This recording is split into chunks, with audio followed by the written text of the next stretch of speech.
We left Vegas in a convertible Mustang. Within days, we were stranded on a desert road with a flat tire. No cell service, middle of nowhere, but strangers came through. We drove the most famous highway in America and found a waterfall that falls directly onto a beach. We watched whales breach in the Pacific. We hugged trees that are older than empires. We won money in a Vegas casino and watched Morgan Wallen from Sweet. We stood on the Santa Monica Pier and watched the sun set over the Pacific Ocean. And we came home completely different people. This is what 11 days of pushing yourself actually looks like. So this whole trip started on a Wednesday. We've been planning this for months, a full week out west, hitting Vegas, the mountains, the coast, the whole thing. And we were bringing friends along for the Vegas portion, which made it feel like a real adventure from the jump. The first hurdle, getting there. We flew JetBlue Mint. And look, I'm gonna be honest with you, I'm not a flying person. But JetBlue Mint, that changed the game. The seats are massive. They turn into beds. They give you unlimited snacks and drinks. The service is incredible. And by the time we landed, I genuinely didn't want to get off the plane. I was that comfortable. I turned to my buddies and I was like, I don't know if I can ever go back to regular seats. JetBlue, if you're listening, thank you. You ruined me for normal flying. We landed in Vegas, grabbed our stuff, and headed straight to Resorts World. That was going to be home base for the next few nights. Got checked in, got settled, and honestly, after that flight, I was ready to get some food and rest for tomorrow. Thursday morning rolls around, and now that it's actually daylight, we can see the view from our room. It's Vegas, so yeah, it's pretty wild.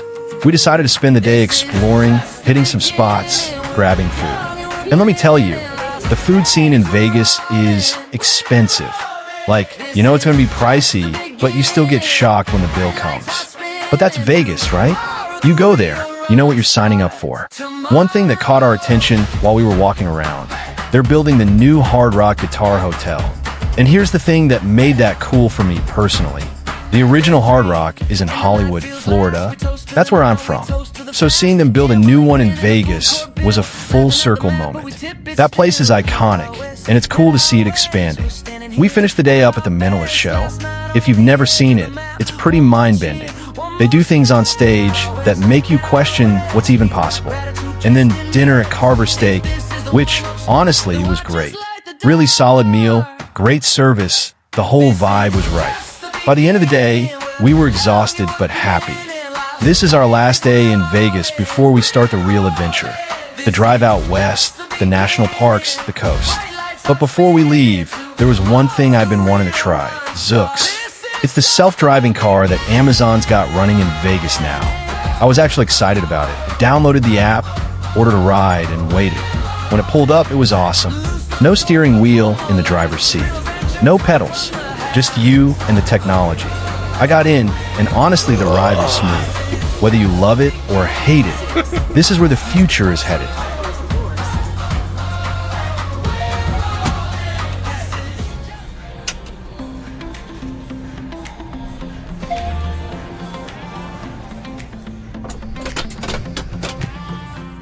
Day one, we rolled in high, dust on the hood, big plans, big talk. JetBlue Mint to the curbside glow, now the whole crew's laughing, moving slow. Resorts were shining like a day, men us wild, but we do not care. Loose change, loose plans, loose feet, something in the air says wait and see. This is just the beginning, we're young and we're grinning. Las Vegas, we're all in, all in. Just the beginning, bright lights, hearts spinning. Tomorrow the real run starts. Tomorrow. We're in our Zoox. Going to the wind. Charlie. This thing's pretty cool. We hit that floor. Driving itself, no driver. Country, bro, country, bad little bets, $100 snack and no regrets. Convertible Mustang, top down high, wind in our hair and a huge goodbye. Legion Stadium, the rearview view. We're making dumb plans, we'll probably do. This is just the beginning. After Zoox, we wanted to hit the Lucky Box, this vending machine situation they have in Vegas where you can win prizes. We were obviously hoping for something expensive, you know, lottery ticket energy. but we pulled a signed Hunter jersey. Not what we were expecting, but hey, at least we got something. Then it was a rush back to the hotel because we had somewhere to be, the Morgan Wallen concert. And this is where it got really cool. Wallen. We got gifted suite tickets from Resorts World, which means we had our own space, free food, the full VIP treatment. Morgan Wallen was playing at Allegiant Stadium, the new Raiders Stadium, and it's an insane venue. Gambling, grin, and a food court bill. Laughing at the map, but we tip it still. Head out west, head out west. We're standing here at our best. Last night on the edge of the map. One more cheer, one more snap. Head out west, head out west. We've got gratitude dressed in best. If this is the warm spot, then we just like this is just like a shot. Las Vegas, we're all in. We're all Once back at the hotel, we did a little bit of gambling, and the machines were loose that night. We were up, we were having fun, but we knew we had an early morning coming. We went to bed early that night. Had to be rested up, because tomorrow, we were waking up early to start the real adventure. The drive out west, the mountains, the coast, everything we've been planning for. So we're off to go get our rental Vegas was car. just the warm-up. Just wanted to go to, where are we going? Mojave Desert. Mojave Desert. All right, started. Craters. Today we are leaving Resorts World and checking out 7 magic mountains. Kelso Dunes, first full day. Amboy Crater, Pull out slow. Vegas in the mirror. Rainbow Basin, Let it fade below. and sleeping at Holiday Inn. Mustang, top down, no cage. Wind in my hair like a brand new page.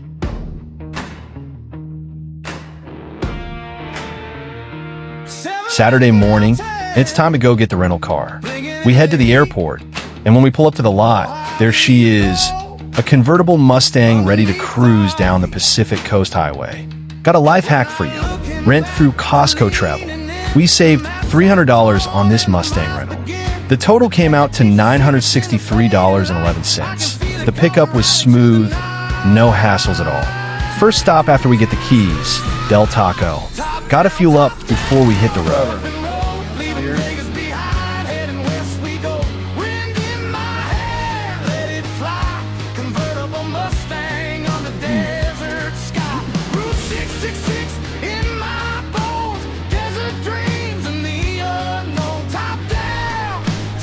Then we head out toward our first real destination, 7 Magic Mountains. If you've been on Instagram in the last few years, you've probably seen these. The installation is designed to mediate between the natural environment and the artificial world. The backdrop features untouched mountain ranges and Jean Dry Lake, contrasting sharply with the neon ice cream cone colors of the stacked boulders and the constant flow of traffic on the adjacent highway. We got some photos, soaked in the vibe, and kept moving. From there, we head to Mojave National Preserve to check out the Kelso sand dunes. And here's something most people don't know about these dunes. They sing. No, seriously. They're called singing dunes for a reason. When conditions are right and you walk down them, the sand actually makes this humming or booming sound. It happens because of the size and shape of the grains. The friction creates this acoustic phenomenon. It's wild. They're also walking dunes, which means they literally move across the landscape over time. The dunes you see today aren't where they were 50 years ago. Nature's constantly reshaping this place. But here's the thing, it was hot. Like incredibly hot. We wanted to do some real exploring, some hiking, but the heat was just brutal. We did what we could, grabbed what we could, and kept the adventure moving. On our way out, we stopped by Amboy Crater. It's this small volcanic cone, only about 250 feet tall, but it's roughly 6,000 years old. One of the youngest volcanoes in California. You can hike right up to the rim and look down into the crater. The landscape around it looks like Mars, honestly. Red dirt, sparse vegetation, this otherworldly vibe. And Amboy itself sits right on the legendary Route 66. Built back in 1926, ran all the way from Chicago to Santa Monica. Amboy was a major stop back in the day. Now it's this dying little town, but you can still feel the history. Old neon signs, vintage motels, abandoned gas stations. We pulled into Roy's Motel and Cafe, iconic Route 66 stop from the 1950s. It's been through rough times, abandoned for years, but it's been restored and it's still there. And across the street from Roy's, there's this pile of shoes. Thousands of them. Shoes stacked up, left by travelers and tourists. Nobody really knows exactly how it started. It's one of those organic roadside things that just became a phenomenon. But it's there. Hundreds, maybe thousands of pairs of shoes, all left by people passing through. It's weird, it's oddly beautiful, and it's very Route 66.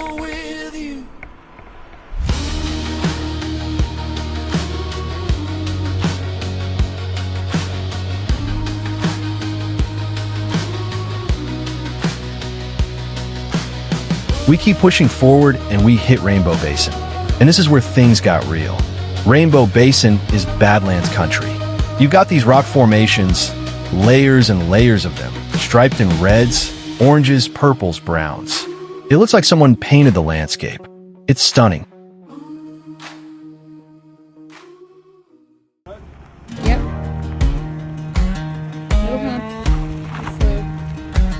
Alright, good day. But the road through it? The road is rough. We're talking washboard, deep ruts, narrow passages.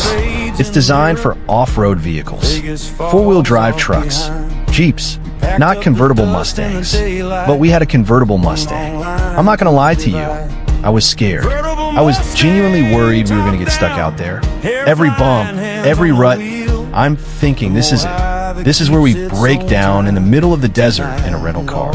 The suspension is bottoming out, the undercarriage is taking a beating, and I'm just gripping the steering wheel, trying to navigate this thing through terrain it was absolutely not built for. But we made it. Somehow we made it through. And when we finally got out of Rainbow Basin and back on a regular road, I felt this wave of relief wash over me. We were okay. The car was okay. We were alive.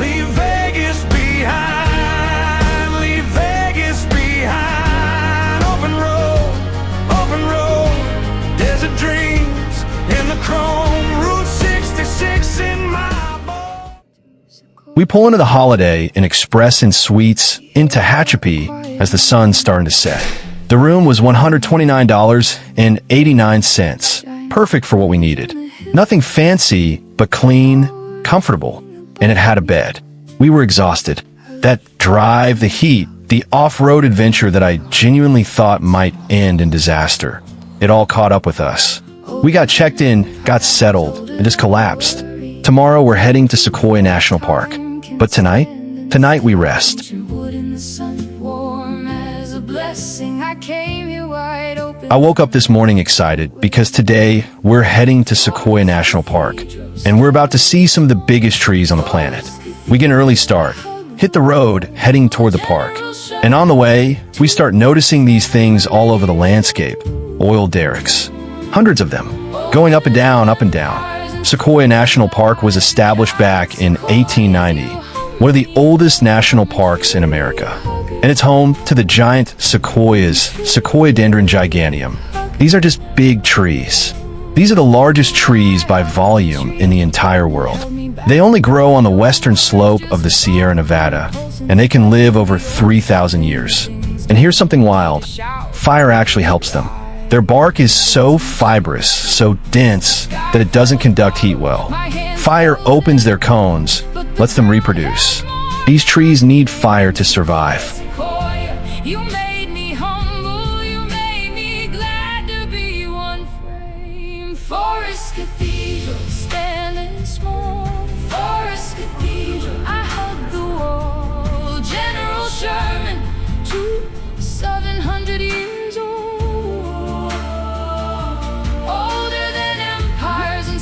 First stop, Tunnel Rock. Quick photo op. Then we move on to Hospital Rock. And this place has deep history. Hospital Rock is an ancient Native American site. You can see the petroglyphs carved right into the stone and the morteros. These are grinding holes, shallow indentations where people would process acorns and seeds. They'd use stones to grind the food, and you can still see where thousands of years of grinding wore these holes into the bedrock. The rock was used as a healing site, a gathering place, a medical center where people came to be treated. From there, we head straight to the Congress Trail. It's a 2-mile loop that connects multiple giant sequoias. And here's the cool part.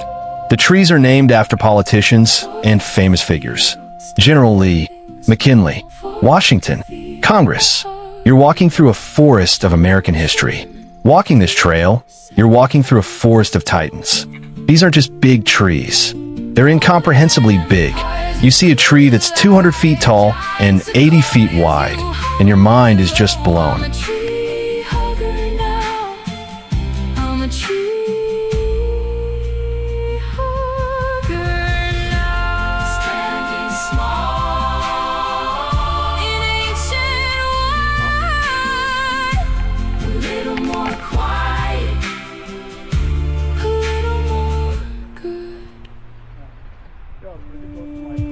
Forest Cathedral, standing small.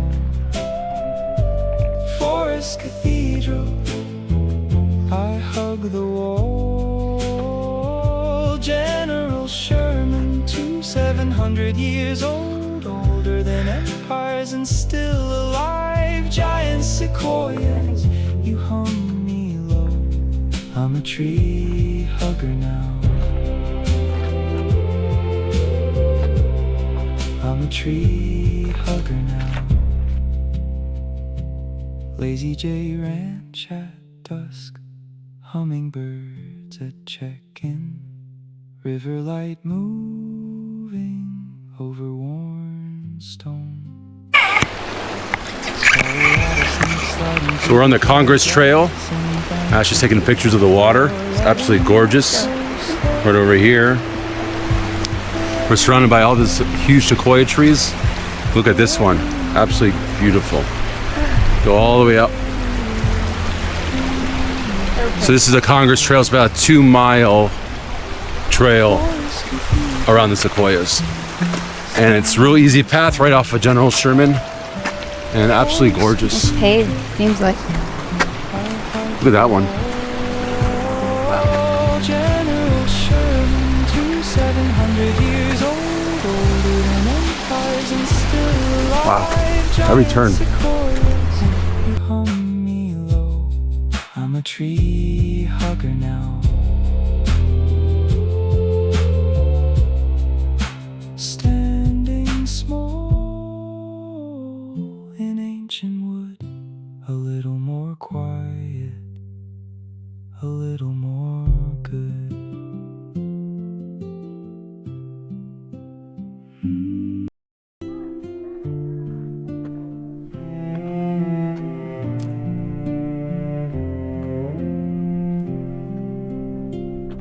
Convertible top down, rolling into Sequoia. The road kept opening like it knew your name. Lazy J Ranch at sunset, hummingbirds at check-in, small bright hearts hovering in the frame. And the air got older and my breath got slow. Every step was quiet, every pine said go. Giant sequoias towering above me. General Sherman standing small, 700 years old, and still they hold me in the forest cathedral. I am small, I am small.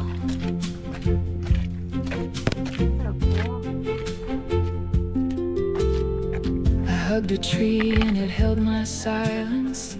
Ancient wood. And then we see it, the General Sherman Tree, the largest tree by volume in the entire world.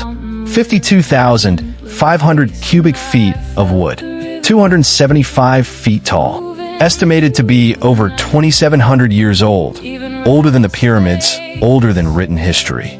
A single branch on this thing is 8 feet in diameter. 8 feet. That's thicker than most cars are wide. This tree weighs around 2,100 tons. That's the weight of 1,400 cars. And it's still alive, still growing. Every year it gets bigger. By volume, by sheer mass, nothing compares. Nothing. It's the biggest living thing on the planet. We want to check out Morro Rock next, but the road to Morro Rock was closed that day, so we pivoted and checked out Beetle Rock instead. It's another granite outcropping, similar views, still stunning, and way less crowded. You still get that sense of scale, still get to see the mountains stretching out forever. But here's the thing that really got me. Driving through Sequoia with the convertible top down. You're cruising through this old-growth forest, wind in your face, and these trees are just towering above you. Impossibly tall, impossibly wide. You start to understand the scale in a way that photos never capture. These aren't trees. They're cathedrals. They're monuments. They're living things that have been standing in this spot since before Christ was born. And you're driving past them with the wind in your face. And I hugged a tree. I'm not a tree-hugging person. I never thought I would be. But I got out of the car, I walked up to one of these giants, I put my arms around it, and I hugged it. I'm hugging this tree that's been alive for 1,000 years. And it changed something in me. I'm officially a tree hugger now. That's what Sequoia does to you. We finally roll into the Lazy J Ranch that evening. And this place is perfect. It's quiet, it's situated on the river, and the location is just right. They've got hummingbirds at the check-in counter welcoming you. It's that kind of place. Like a prayer with open hands. I hugged a tree. The room was $170.50 for the night. One thing, there are rattlesnakes around the property, so we didn't venture too far from the room.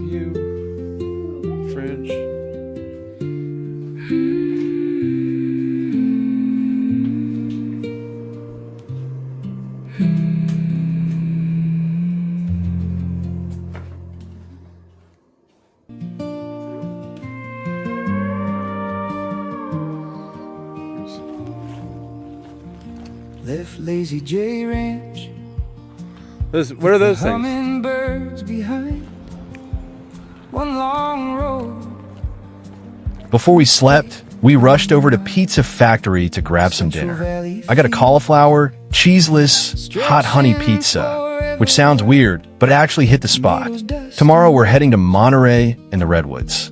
But tonight, after seeing the largest trees on Earth, after learning the history carved in an ancient stone, after hugging what that's been growing since the medieval times, tonight we rest. Let us through between. At Henry Cowell, the light began to lean into coast redwoods, tallest trees I've seen. So we're about to head out, going to Monterey, and this place was infested with mosquitoes last night. It was a nice stay, but, I mean, look at this. Look at the size of these guys over here. Woo! It's a big boy. But, on our way.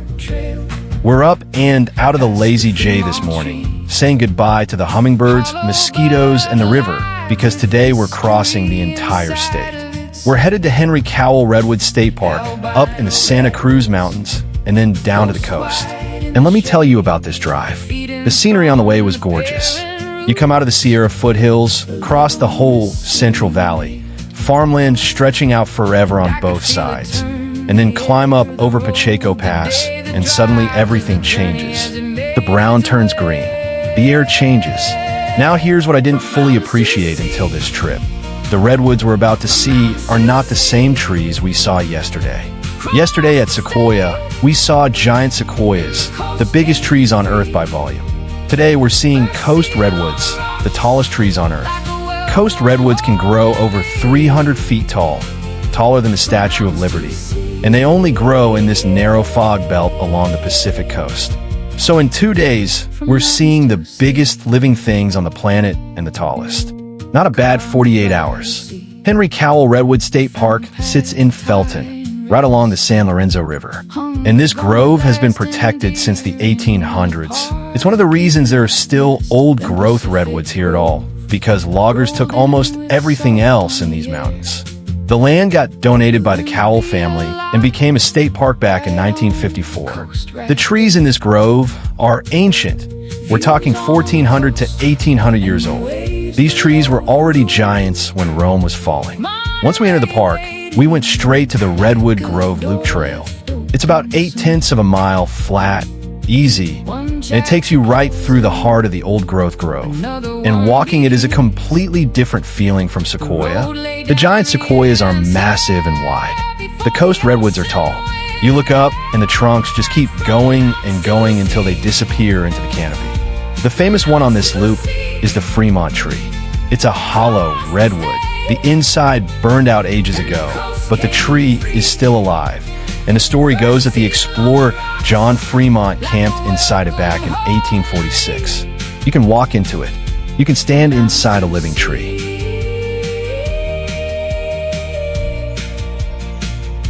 From mountains to sea. After leaving Henry Cowell, we started our drive down the coast to Carmel by the Sea. Saw a protest going on up on an overpass on the way. And by the time we hit Carmel, we were starving. We got some pad thai and man, it hit the spot.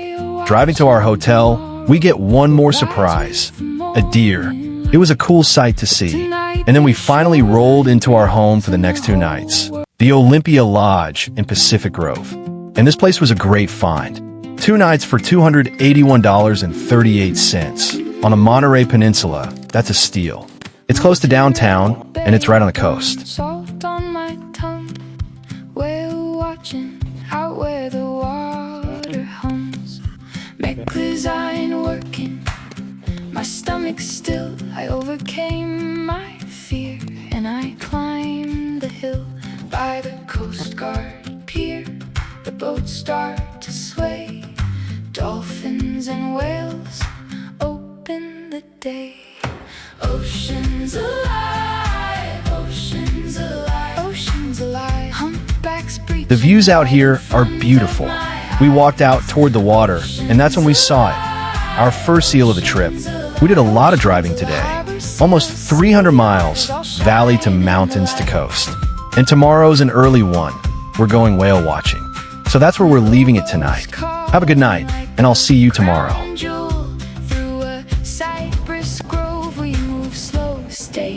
Today is whale watching day, and I'm nervous because I get seasick, like legitimately seasick. I have a tendency to throw up everywhere.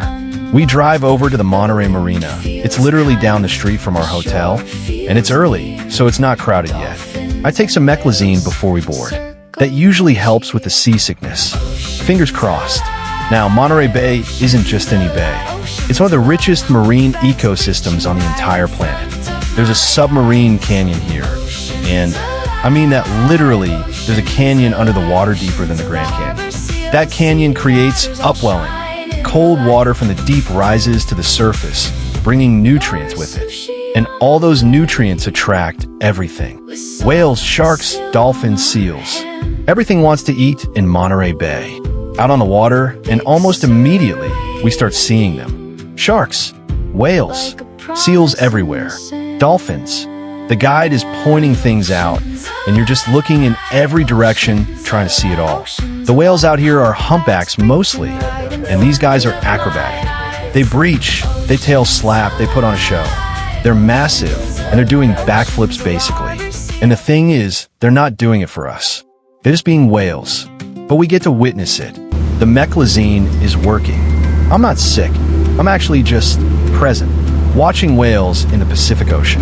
After the tour, we're starving. Salt on my tongue, whale watching out where the water. We walk over to Sir Burger. These are very good burgers. The kind of burger that's worth the hype. Still, I overcame my fear and I climbed the hill by the Coast Guard Pier. The boats start to sway. Dolphins and whales open the day. Oceans alive, oceans alive. From there, we walk over to the Coast Guard Pier to get an up-close look at the seals. There are a ton of them. Harbor seals, all hanging out on the rocks and the pier. And these guys are vocal. They bark at each other constantly. Loud, chaotic, funny to watch. And if you know anything about seals, they can dive deep, like 200 feet deep, and they can hold their breath for 20 plus minutes. They're basically aquatic ninjas. Stay cool. Seal birthing a new life near the rock. I held my breath and my heart unlocked. The wind feels kind, the shore feels near. Dolphins and whales circle and cheer. From there, we drive to Point Lobos, not too far away. Point Lobos is legitimately called the crown jewel of California state parks. And once you get there, you understand why. We did the Cypress Grove and Bird Island hike. And this hike is something else. The Monterey cypress trees here are ancient, gnarled, wind-sculpted, some of them over 250 years old. They're an endangered species. They're basically only found here and in one other spot down in Big Sur. The constant Pacific wind has shaped these trees into these twisted, gnarly sculptures. Bird Island has nesting seabirds, cormorants, pelicans, gulls. And here's the thing about Point Lobos that makes it special. It's a seal birthing area. Harbor seals give birth here, usually in the spring and early summer. So depending on the timing, you might see pregnant females or mothers with their pups. After a long day of ocean, boats, hiking, and wildlife, we're exhausted. We finished the day with dinner at Norris Sushi. Great food, great company. And tomorrow we're heading down the coast to Big Sur, the most famous stretch of highway in America. This has been an incredible day, and I'm excited for what's coming next. Highway 1 is calling, we're already halfway. Today we're officially heading down the Pacific Coast Highway. And if you don't know what that is, let me tell you. The PCH is Highway 1, and it's one of the most scenic drives in the entire world. 655 miles of California coastline, connecting San Francisco all the way down to San Diego. It was completed back in 1937, but the road itself was built starting in the early 1900s by convicts and workers who literally carved it out of cliffs. And driving it, especially this section through Big Sur, you understand why it took so long. Our first stop, Bixby Bridge. This is one of the most beautiful sights I have ever seen. Bixby Bridge was built in 1932. It's a concrete arch bridge, 260 feet tall, 714 feet long. It spans Bixby Creek, and it's one of the highest single-span concrete arch bridges in the world. And it took 18 months just to build. Every Instagram account with a California aesthetic has a photo of Bixby Bridge. Of all times, us. I looked out there at nowhere near, then headlights came and the fear got clear. Big Sur, take me higher. Big Sur, I'm on fire. Open the sky.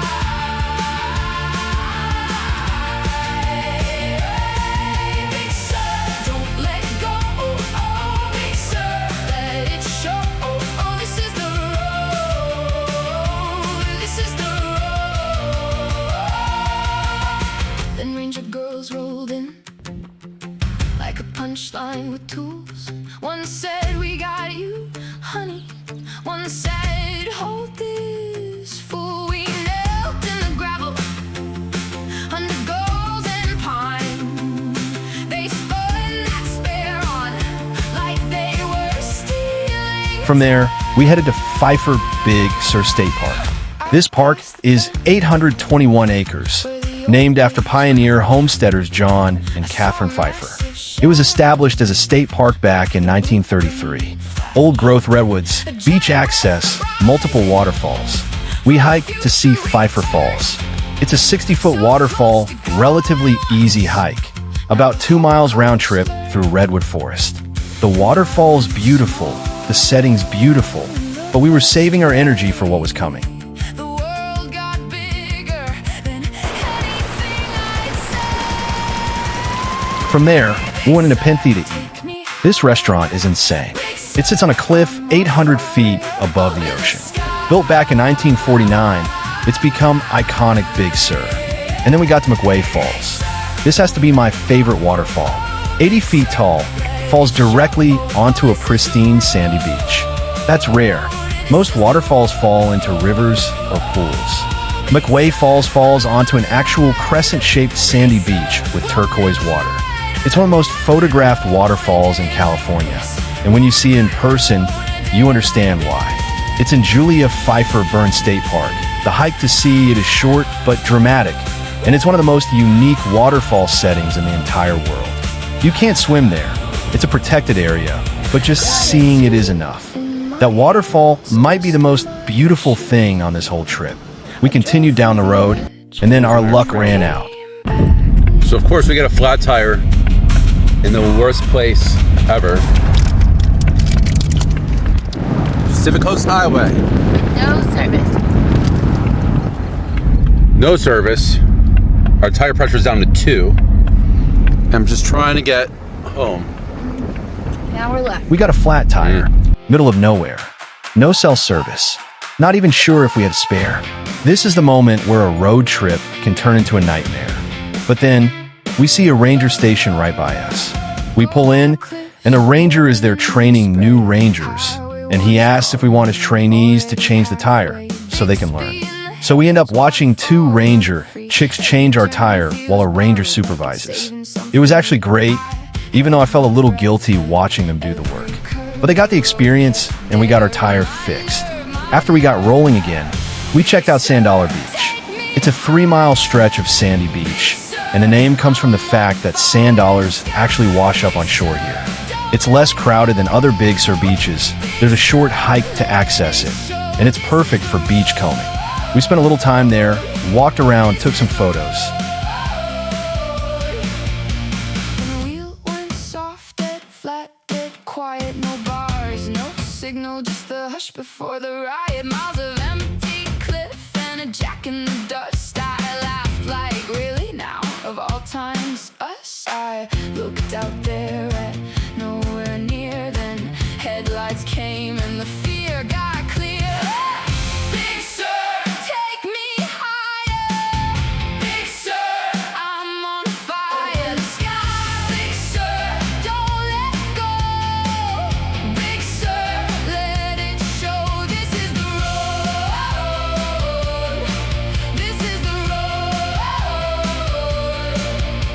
Then ranger girls rolled in like a punchline with tools. One said, we got your honey. One said, hold this fool. We knelt in the gravel. Then we headed to Piedras Blancas Elephant Seal Rookery.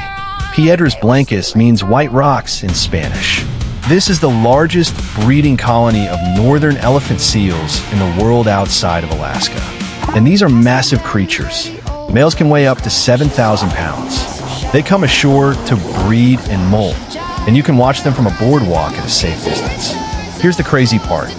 Elephant seals were hunted to near extinction in the early 1900s. There were only about 100 left. Now there are thousands. They've made an incredible comeback. And these animals are incredible. They can hold their breath for over 2 hours and dive thousands of feet deep into the ocean. What a day. Big Sur, take me higher.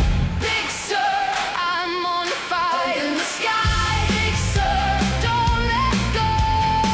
Here's our rental car. Let it show. Tire got replaced. Look at that sunset. Oh, it's beautiful. This is the road. Big Sur, I'm alive. We stopped by Las Cambritas for some Mexican food and finally made it to our hotel, the Morgan in San Simeon. $143.49. A great stay, clean, comfortable, and we needed it. We drove over 3 hours today, saw multiple waterfalls, hiked, got a flat tire fixed by ranger trainees, watched elephant seals, and basically experienced the most famous stretch of highway in America. Have a good night. Coastline, cut through stone and spray. 1937 opened up what cliffs tried to keep. Carved out by convicts, carved out by workers. Every bend says heart, every mile says earn. Highway 1, take me down. Highway 1, take me down. I can feel the whole world shake on this edge. We wake up, and our hotel has breakfast ready for us. Unexpected. I was hungry, and this was exactly what we needed. First stop on the way down, Morro Bay. If you've never been to Morro Bay, it's a coastal town in San Luis Obispo County. The centerpiece is Morro Rock, a massive volcanic peak, 576 feet tall. It's a marine sanctuary now, protected and iconic. Before we hit the final stretch, we swapped out our convertible for one with 4 new tires. From there, we headed to Santa Barbara and hit Stearns Wharf. This is an old-school California landmark, built back in 1872. That's over 150 years ago. It's the oldest continuously operating wharf in California. Named after John P. Stearns, it stretches over 2,400 feet out into the water. And here's what's wild. It survived multiple fires and earthquakes. You walk out on that wharf, and you're literally walking on history. And then we finally hit Santa Monica. Santa Monica Pier opened in 1909. It's iconic. Everyone knows what it looks like. There's Pacific Park, the amusement park, with a solar-powered Ferris wheel, over 1,600 feet long. And here's the thing that hit me. The Santa Monica Pier is the official western terminus of Route 66. We walked down the beach, saw the Barbie house, the iconic pink and white mansion that became famous from the Barbie movie. There was actually a fight happening on the pier while we were there. Chaos and energy, very LA. And then the sun started setting. And that sunset, I'm not going to oversell it, but that sunset was gorgeous. Orange, pink, purple, all bleeding into the water.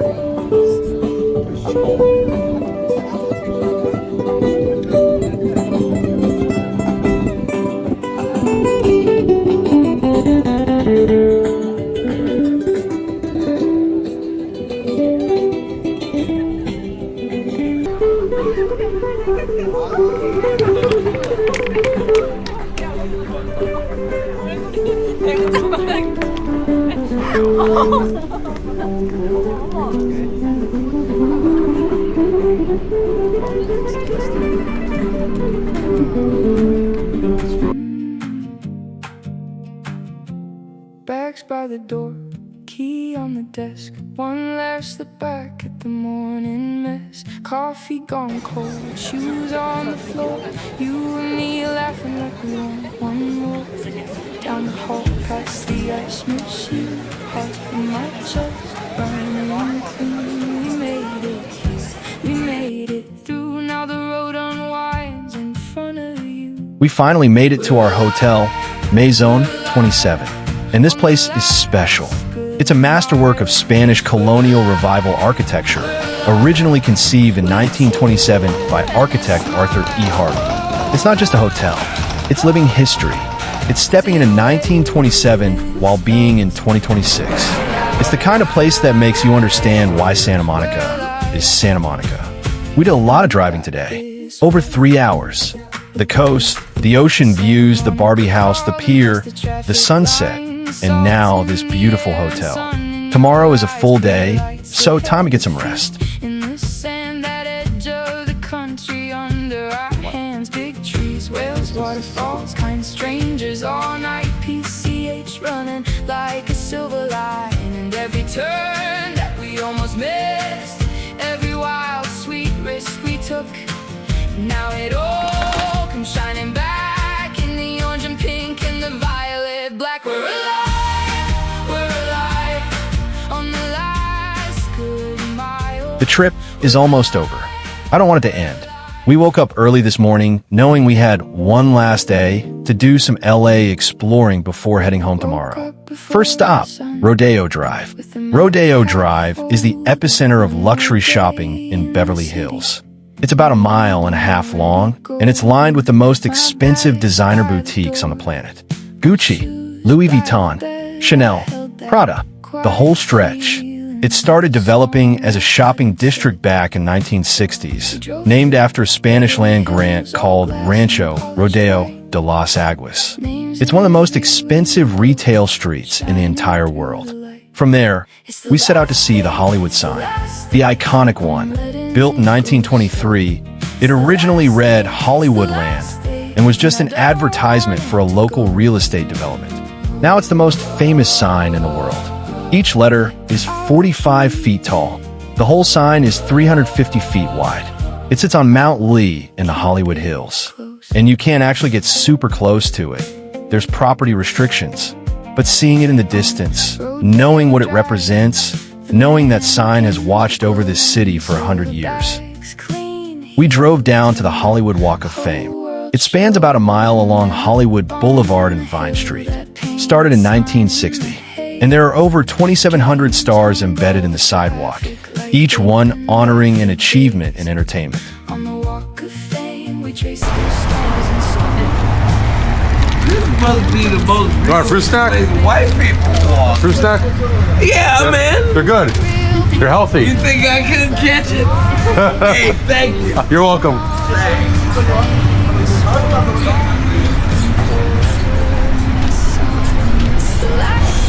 Look at the Coco girl. I'm letting it go slow. It's the last day, it's the last day, and I don't. We went to the TCL Chinese Theater. It used to be called Grauman's Chinese Theater when it opened back in 1927. And that's where the handprints and footprints are, the famous ones. Celebrities leave their hand and footprints pressed into cement there. It's a tradition that started with Mary Pickford in 1927. Over 100 years of stars literally leaving their mark. We saw handprints of celebrities we grew up watching, but then we drove down Skid Row, and everything changed. Skid Row is downtown Los Angeles. It got its name from Skid Road in Seattle, historically a district for transient workers, people passing through, people with nowhere else to go. Now, it's one of the largest homeless populations in the United States. And driving through there, seeing people living on the streets, seeing the tents, the makeshift shelters, the desperation, it's heartbreaking. It's sad that humans live like this. It's the last day, it's the last day, and I don't want it to go. But I'll keep it. I'll keep it close. Keep it close. Keep it close. I saw the big trees. I saw the whales. I saw the beauty. And We got some vegan pizza after that and got some rest.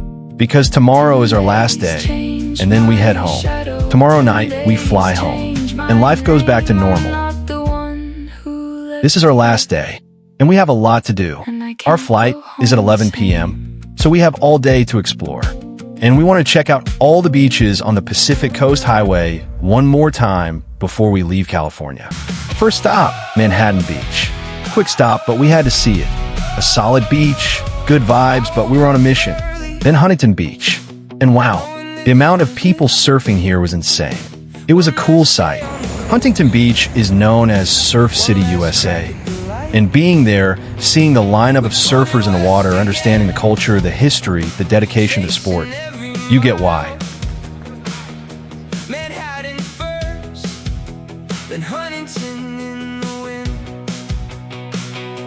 Newport in the mirror, Laguna on our breath. We kept the pedal down like we could save the day. But time was already packing up the car, and I could feel it in my chest. It's in me now.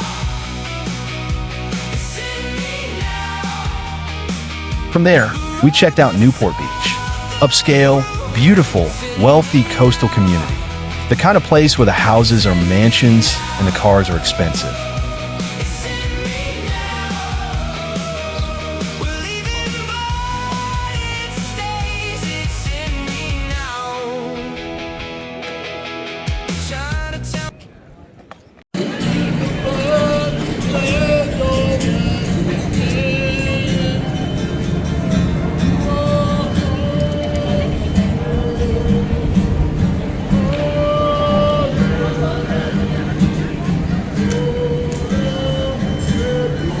We passed through Laguna Beach after that.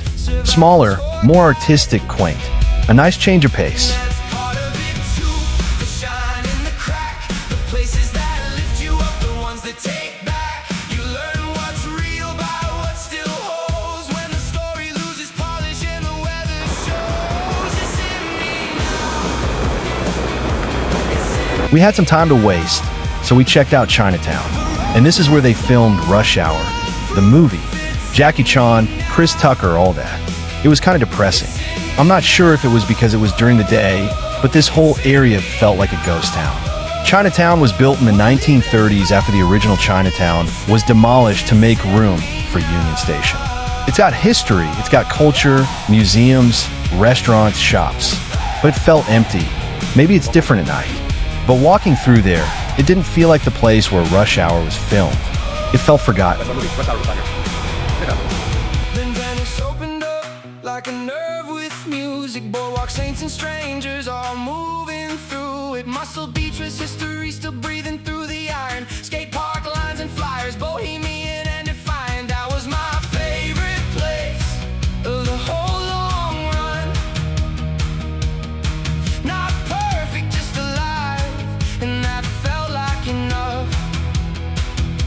We rode in a Waymo, watching the future work. No hands on the wheel, just trust in moving parts.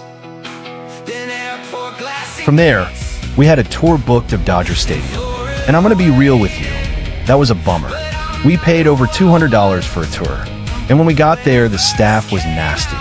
Like, genuinely unwelcoming. And then they told us we had to purchase game tickets on top of the inflated tour price, even though I explicitly told them we couldn't stay for the game because our flight was leaving that night. We just wanted to see the stadium, take some photos, experience it. But no, they forced us into buying tickets we couldn't use. Dodger organization, if you're watching this, do better. Your staff's attitude, your pricing model, the way you treat tourists who just want to see your historic stadium, do better. Dodger Stadium opened back in 1962. It's one of the oldest stadiums in Major League Baseball. It's hosted countless games, concerts, events. It's iconic. The location, the views of LA, the history. It should be an amazing experience. But that day it wasn't. After we left that experience behind, we went to Venice Beach. And this, by far, has been my favorite beach I've visited on this entire trip. Venice Beach is different. The boardwalk is packed with street performers, murals, artists, eclectic energy. In a permanent way, it's in me now. It's in me now.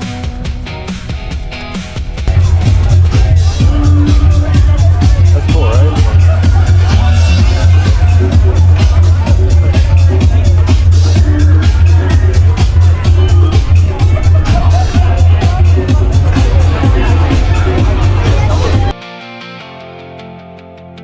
Woke up the suitcases on the edge of dawn. One more day left, then the plane back home. Muscle Beach is there, the legendary outdoor gym where Arnold Schwarzenegger trained, where bodybuilders have been pushing iron for decades.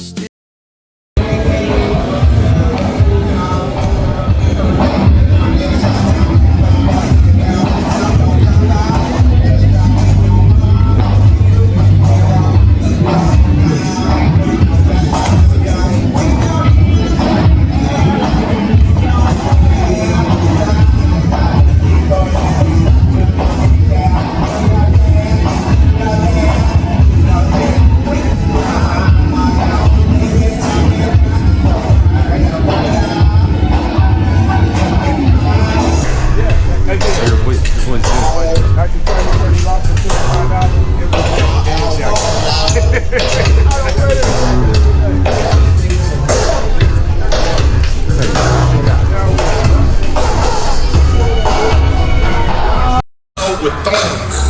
You so basic with your big stick. I'm so basic. Arrest the president. Arrest the president. Arrest the president. You got the evidence. Arrest the president. And the Venice skate park, that's a world-famous skate spot. Skateboarders from everywhere come to Venice to skate that park. The whole beach has this bohemian, artistic, diverse vibe that feels authentic. Not polished, not corporate, just real. That's Venice.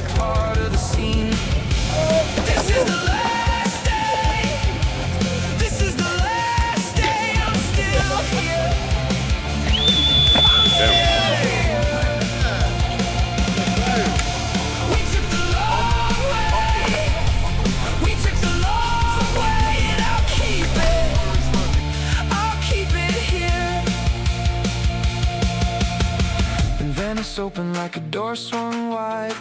One thing I wanted to do while we were out in LA was take a Waymo. These autonomous vehicles are so cool. Waymo is Google's self-driving car company. Fully autonomous. No human driver. You get in, you tell it where you want to go, and it drives you there. And riding in one, watching the car navigate traffic, make turns, respond to the road, it's the future. It's here. We got one back to our car, and it was the perfect ending to the LA portion of the trip. Woke up to the bed one last day. That they will be talking about for years and years to come. And then it was time to head back to the airport. Time to return home to Florida. This trip was a lot. We left Vegas in a convertible Mustang. We drove through the biggest trees on Earth and understood what timelessness feels like. We watched whales breach in the Pacific and felt small in the best way. We hiked to waterfalls that took our breath away. We drove the most famous highway in America with the wind in our face and freedom in our hearts. We saw the glamour of Rodeo Drive and the despair of Skid Row, and we understood that beauty and struggle exist in the same world. We stood on the Santa Monica Pier at sunset and felt the weight and wonder of being alive. We walked Venice Beach and felt authentic energy. We rode in a self-driving car and saw the future. We had amazing meals. We met kind strangers who helped us when we needed it most.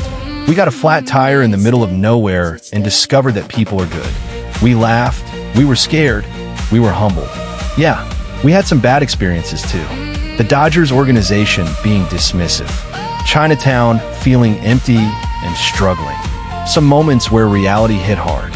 But that's real life. That's travel. You take the beautiful with the hard. You take the amazing with the disappointing. And somehow, it all makes sense together. We're heading home changed. We pushed ourselves. We tried things that scared us. We were vulnerable and alive every single day. And that matters. That's something that stays with you forever. The adventure is over. But it's not really over. It's in us now. It's in how we see the world, how we see ourselves, what we believe is possible. If you're watching this and you're thinking about taking a trip, about pushing yourself, about chasing something that excites you, do it. Don't wait. Don't make excuses. Go. Drive the highway. Hug the trees. Watch the whales. Stand at the edge of the ocean at sunset. Be brave. Be present. Be alive. Because that's what this trip taught us. Life is short. The world is huge. And you're capable of experiencing it all. Don't go home the same person you left. Come back transformed. Thanks for coming on this journey with us. Now let's go home.